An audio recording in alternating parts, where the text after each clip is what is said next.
All right, let's get practicing in QuickBooks Online. Grab the link below so that you can follow along.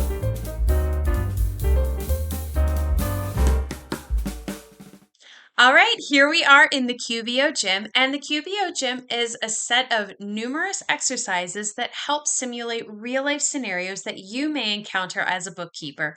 Every single month, we come out with a new set of exercises for you to practice and complete, and we break it down into 4 different sections. So today we are going to be in the July cool down section.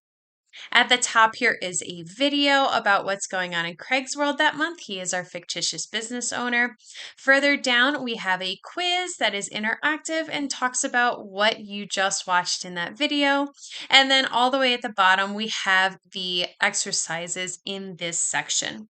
So we are going to be finishing up the cool down section today with practicing running Craig's reports. Now you need to be in the same session of the sample company that we used for the entire strength training section. So if you have not done that section yet and are still in that same session, you need to go back and do that. There is a link up above in the right corner of your screen. Go ahead and click on that. Do all of the exercises in the strength training section and then make your way to this one. All right, so our scenario today is that now that you have reconciled your bank statements and updated your inventory, it's time to run reports. Craig would like you to create separate P&L and balance sheets for each location, and he also wants to know if you can break them out by commercial versus residential as well. All right, so let's get started with creating the P&L or the profit and loss for Craig. QBO already provides a report that is profit and loss by location, so we're going to start there. Step 1 is from the left nav bar, we're going to click on reports and then click on profit and loss by location. So here we are in the sample company. This is the last page that I left off of from the previous exercise in the cool down section. In the left nav bar, go all the way down here to reports, click on that. And then under the business overview section, you're going to click on profit and loss by location. So in a real life scenario, you probably want to run this for the month or year to date, which is the default. But because we are working in the sample company, we are going to select all dates so that we have as much data as possible to work with. So to do this, you need to use the report period dropdown and select all dates and then click run report. So if you scroll back to the top here, here's that report period. Click on the arrow and then click on all dates. And then over here, go ahead and click on Run Report. And now you can see that all dates are showing on this report. So this report shows a column for the East location and a column for not specified. If you remember before, when we made the decision to not provide a location for all of the transactions, we decided that if it wasn't specified, that it meant that it was for the main office. The result of that decision is this non-specified column. If we wanted it to actually say main, then we would have had to have created that as a location and then use the reclassify tool to change all transactions without a location to main. But this is the way we did it, and that's okay because Craig didn't ask for a P&L with both locations. He asked for 2 separate P&Ls. So how do we do that? We're going to go ahead and click on Customize to get started. So if you scroll to the top here, there's this Customize button. Click on that. And since we only want to have one location, we need to use a filter. And a filter always means that you only are wanting to look at part of all of the data. So in this case, we are just going to want to look at the East location. So using the location dropdown, click on East and then click Run Report. So down here under Filter, the location, we're going to click on the arrow here, click on East, and then go ahead and run the report. And that has now changed, but you will see that There is a little problem with it. There are two identical columns on this report, East and total. We don't need both of them. You only need to see it once. So we're going to go ahead and fix this. Go back and click on Customize. So scroll up, click on Customize. And then use the columns dropdown to select total only, and then go ahead and click on Run Report. So here in this columns, click on this to total only, and then Run Report. And there you go. Now it has only showing the one column for this location. But how do you know that it's for the East location? There's no indication now that that column has disappeared. So we're going to change the report title and replace by location with East. So if you click into it, we're going to change this so that it says East. Okay, and now that has been changed. If you click out of the report, it'll show that it has changed. And at this point, you could save this customized report so that you don't have to rebuild it every time, every month for Craig. And then you could send it to him via, if you click on this arrow, you could export it into an Excel or PDF.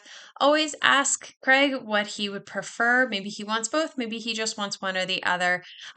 We are not going to be doing that in this exercise, the saving the customization or sending it, but just know that that's what you would do at this point in real life.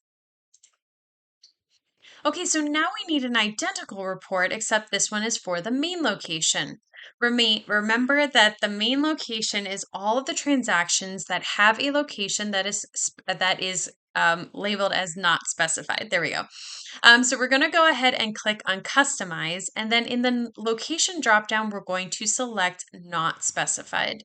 So let's go here, go to the Customize button. And then in the location, we are going to change that to a Not Specified. And then click on Run Report. And now that has changed for all the other information that we didn't have before is now there, but we need to change the report title so that it doesn't say East anymore. So we would replace East with Main. Okay, so you click into it. Go ahead and highlight over East, and then you would type in Main. And then if you click out of it, you can see that it has been adjusted. And again, at this point, you would either save the customized report so you don't have to keep rebuilding it, and then you would also send this to Craig. So this is the other P&L for him. But if you remember, Craig had asked you if he could see commercial versus residential for each of these reports as well. So let's see how you would do that. Step one, we're going back to that Customize button. So you're going to click on Customize, and then in the columns dropdown, we're going to select Classes and then Run Report. So scroll to the top, go to Customize, and then under Class here, we're going to select, which one did I say? We're just going to go ahead and select, the columns here. I keep wanting to go back down there. So go ahead and click on Classes there in the columns and Run Report. And there you go. You can see that now we have that breakdown of the commercial and residential included. You'll notice that this report has a not specified column. Remember that although we added classes to income transactions, which are the invoices and sales receipts, we didn't add them to expenses due to things like overhead or discounts, which is what the negative numbers are on the report, what they represent. So if you didn't want to see a not specified column heading, you would need to create a class to capture that overhead and other transactions that don't neatly fall into either commercial or residential categories. So the last thing that you would need to do is to duplicate this same report for the East location. Let's see, do you remember how to do it? We are going to go back to that Customize button again, and then change the location filter to East. So scroll back up. Okay, we're going to click on that, and then we would change this to East, and then Run Report. And there you go. That has now been changed. We would change the title of this to East. And you'll notice that the East location does not have any residential transactions, which is why that column does not appear.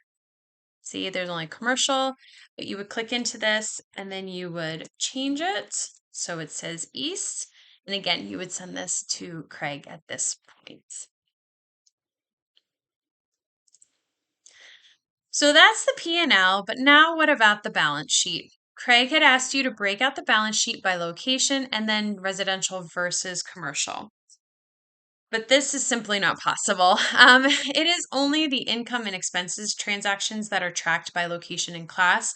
So therefore, that would only appear on the profit and loss report versus the balance sheet, which reflects the total of all accounts, the assets and liabilities.